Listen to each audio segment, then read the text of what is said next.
Most people think they are free because they can choose where they work, what they buy, or believe what they want to believe. But if your livelihood, if your mission, if your journey all depends on approval from the system, from the government, they can revoke your permission at any time. You are not free at all.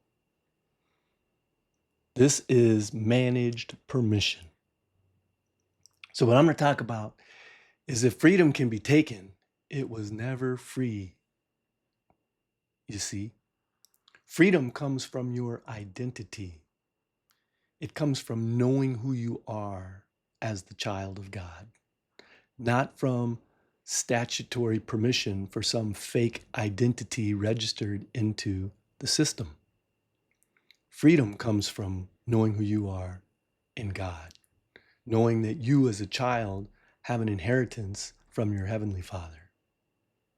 It's a completely different identity than the one that we're wrapped up trying to achieve by following the instructions from our earthly parents who were living in sin.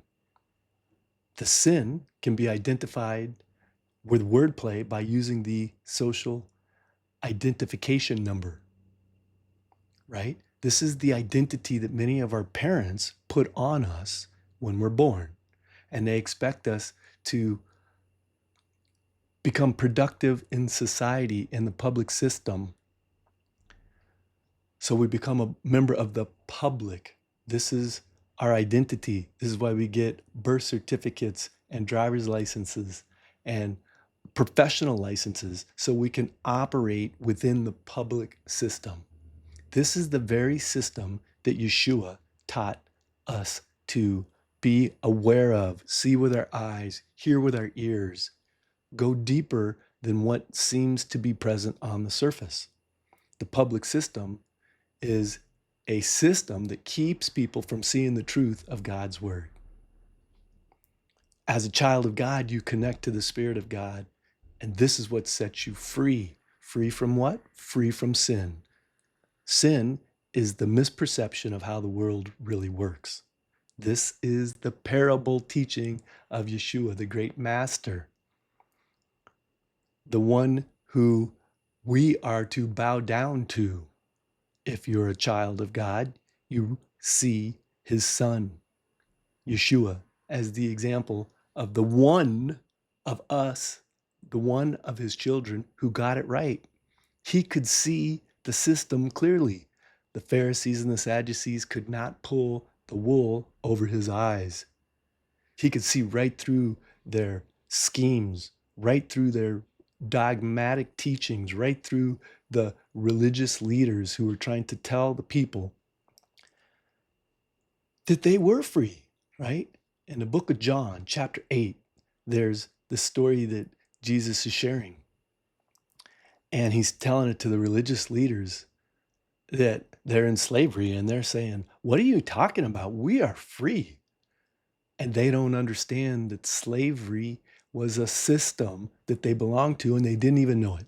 So that's the clue for me and you to understand that when we belong to the world system, we are slaves to it. We're not free. Then they use a bunch of fancy language and definitions and create a world. The world is the program that we live in. This is the one that our parents put us into without even knowing it most of the time.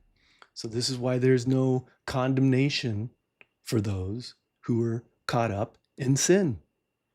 Just see it for what it is, set yourself free, know that you're a child of God, and walk out your life in a new way.